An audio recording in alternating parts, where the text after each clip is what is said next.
Invitation card महासंघ ने तैयार करवा दिए हैं। सभी को पहुंचाने की जिम्मेदारी भी महासंघ की है।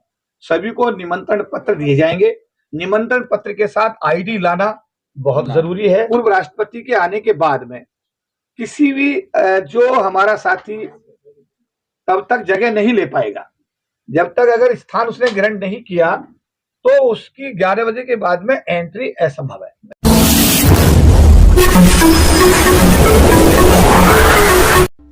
इसमें जो अभी आपने कहा है, बहुजन समाज पार्टी की हमारी जो अध्यक्षा है और बहुजन समाज की आइकॉन है बहन सुश्री मायावती जी को भी इसमें आमंत्रित किया गया है विधिवत रूप से। मैं बहुत सारे नाम पढ़ने में पहली बार हुआ है, मतलब इस तरह की हजारों हमने आपकी मीटिंग अटेंड की है, कभी आप नाम भूले नहीं। ऐसा राजनीतिक प्रतिदिन तो नहीं है कि अब आगंदी में है तो भूल जाते हैं बचपन में। नहीं, ऐसा तो ऐसा हमारी सोच नहीं है। ये आपका अपना विचार हो सकता है, लेकिन हमारी ऐसी सोच नहीं है। हम तो ये मानते हैं कि बहुजन समाज पार्टी ने, हमारे मान्यवर काशीराम जी ने, बहन मायावती जी ने हमारे समाज को, बहुजन समाज को एक नई पहचान देने का काम किया है और उसके लिए हमेशा समाज उनका ऋणी रहेगा और हम उनके उत्तम स्वास्थ्य की कामना करते हैं। और हम तो ये सोचते हैं कि अगर बहुजन समाज का कोई ऐसा व्यक्ति जो बाबा साहब अम्बेडकर के प्रति जिसका जीवन पूरी तरह समर्पित रहा हो, अगर वो देश की शासन अध्यक्ष की कुर्सी पर बैठता है तो बहुजन समाज के लिए इससे ज्यादा खुशी की बात और कोई दूसरी को नहीं सकती। आपका जो प्रश्न है बहुत वाजिब है। ये जो हमारा महासंघ है एक नॉन पॉलिटिकल ऑर्गेनाइजेशन है और ये उसी के बैनर के अंतर्गत ये कार्यक्रम हो रहा है। इसमें कोई राजनीति, कोई पॉलिटिक्स, कोई वो नहीं है। और हमने प्रयास किया है कि सारे राजनीतिक दलों के अध्यक्षों को यहाँ पे बुलाया जाए और जो समाज का जो मैसेज है जो पूरे देश में जाए। अब कॉन्स्टिट्यूशन के साथ जैसे जैसे डाइल्यूट हो रहा है, जिस तरीके से उसको इम्प्लीमेंटेशन पूरी तरीके से नहीं हो पा रहा है, तो उसके लिए एक चिंतन करके एक मैसेज देने का प्रयास है सभी पार्टियों को कि इसको ईमानदारी से उसको इम्प्लीमेंट किया जाए। मैं ये कहूंगा कि मुझे ऐसा लगता है कि जो लिस्ट सोशल मीडिया पर हम लोगों के द्वारा जारी की गई है उसमें हमारी तरफ से जो लोगों को आमंत्रित किया गया है, अब जैसे अरविंद केजरीवाल जी का नाम आता है तो वो आम आदमी पार्टी से हैं। अगर मान लिया अभी जैसा अभी बताया गया कि कांग्रेस से मल्लिकार्जुन खड़गे पार्टी के अध्यक्ष हैं, अखिलेश यादव जी समाजवादी पार्टी के अध्यक्ष हैं, सुश्री मायावती जी बहुजन समाज पार्टी के अध्यक्ष हैं। तो महासंघ ने जैसा हमारे अभी बताया गया आपको कि महासंघ का उद्देश्य यह है कि सारी राजनीतिक पार्टियां बाबा साहब अम्बेडकर के बनाए हुए संविधान के प्रति अपना समर्पित भाव विज्ञान भवन में प्रदर्शित करें और भारत के संविधान का जो अब स्वरूप बाबा साहब ने बना कर दिया है इसमें किसी भी प्रकार का कोई बदलाव नहीं होना चाहिए। और हमारी मंशा इन सभी राजनीतिक पार्टी के अध्यक्षों को बुलाने के पीछे यही रही है कि सभी लोग आएंगे और अपनी पार्टी की तरफ से बाबा साहब अम्बेडकर जी के संविधान के प्रति अपनी आस्था व्यक्त करेंगे। तो सब एक सवाल प्रमुख रूप से निकल कर आता है कि राजपथ पर और इंडिया गेट पर आज तक गणतंत्र दिवस की परेड के अलावा कोई परेड नहीं निकली है। तो 2019 में भी आपने संविधान यात्रा वहां से शुरू की थी, इस बार भी वहीं से कर रहे हैं, तो वही जगह ऐसी क्यों है? देखिए, आपने देखा है कि राजपथ, इंडिया गेट एक हम कह सकते हैं कि दिल्ली में एक माइलस्टोन के रूप में जाना जाता है। ऐसे राजघाट को भी कई बार एक माइलस्टोन के रूप में देखा जाता है। बहुत सारे आंदोलन, हमारे महासंघ ने भी भूख हड़ताल एक बार नहीं कई बार, अगर आप लोगों को याद हो कि हम लोगों ने भी राजघाट पर कई बार प्रदर्शन किए और हमारे तत्कालीन महासंघ के कार्यकारी चेयरमैन सोमनाथ हंसी राजघाट पर आमरण अनशन पर बैठे थे। तो कई बार क्या है कि जो अभी आपने कहा कि इंडिया गेट भी हमारा एक माइलस्टोन है। और जब पिछली बार 2019 में कोविड से पहले हम लोगों ने जब 2019 में डॉक्टर अम्बेडकर इंटरनेशनल सेंटर पर जब हमने अपना ये कार्यक्रम संविधान दिवस का किया था, जिसको आप सब लोगों ने कवर किया था, उस समय भी हमने इंडिया गेट से ही ये संविधान यात्रा निकालने का फैसला किया था और ये रास्ता भी करीब 1 किलोमीटर के आसपास था। अब उसी इंडिया गेट से राजपथ होते हुए जो विज्ञान भवन है वो भी रास्ता 1 ही किलोमीटर का है। तो हमने बहुत सोच कर समझ कर कि राजपथ जहाँ 26 जनवरी निकलती है और एक ही प्रोसेशन इंडिया में निकलता है राजपथ पर, वह 26 जनवरी आजादी का है। अब वहां पर बाबा साहब अम्बेडकर के द्वारा बनाए गए संविधान की यात्रा निकलती है, तो इससे ज्यादा हम लोगों के लिए खुशी की और गौरव की बात कोई और हो नहीं सकती। अशोक जी, देखिए पहले तो मैं आपका धन्यवाद करना चाहूंगा कि आपने एक बहुत अच्छा सवाल पहले भी किया था जिसका जवाब आदरणीय राजेंद्र प्रसाद जी ने दिया है। मैं आप सबको ये स्पष्ट कर देना चाहता हूँ कि all India federation of SC/ST organisation ये किसी भी पॉलिटिकल पार्टी से एफिलेटेड नहीं है।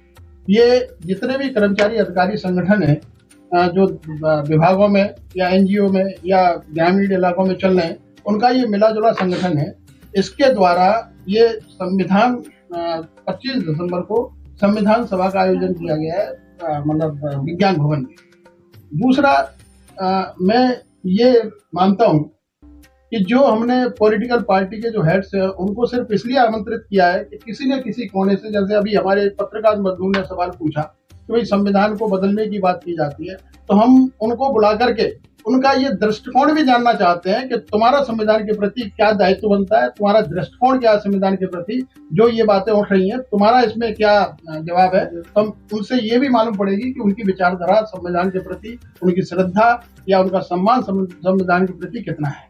और जहां तक आपने जो बात उठाई है कि आगे 25 दिसंबर के बाद में, 25 नवंबर के बाद में हम क्या करेंगे, हमारा ये 1997 से इतिहास रहा है अनुसूचित जाति जनजाति संगठनों का, जो अखिल भारतीय परिसंघ था, कि जब आरक्षण विरोधी ज्ञापन निकले थे उसमें एकमात्र संगठन ऐसा था जिसने पूरे देश के अंदर एक माहौल पैदा किया और 1997 में सबसे बड़ी रैली दिल्ली के अंदर की, 98 में की, 99 में की, और इसका रिजल्ट ये हुआ कि पदोन्नति में आरक्षण बरकरार रहा, हमारी जो सीनियरिटी थी वो बरकरार रही, जितने भी आरक्षण विरोधी ज्ञापन थे वो वापस हुए।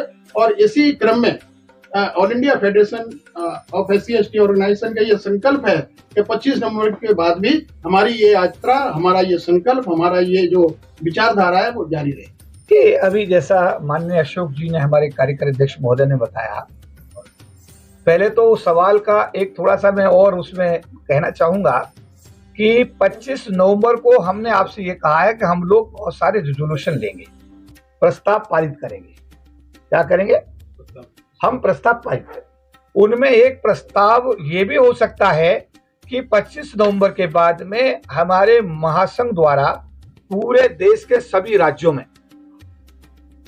की यानी कि राजधानियों में, जिला मुख्यालयों में, ये भी हो सकता है कि हम लोग इस कार्यक्रम को एक रिजोल्यूशन लेकर के, आपस में चर्चा करके, एक निर्णय लेकर के इसको संविधान बचाओ आंदोलन का हिस्सा बना करके पूरे देश में इसको आगे ले जाने का काम करेंगे। तो मेरा एक सवाल ये है कि जो आप रैली निकाले, ये संविधान के समर्थन में है या फिर राजनीतिक पार्टी के दलों के खिलाफ आप ये आवाज भी बुलंद होती?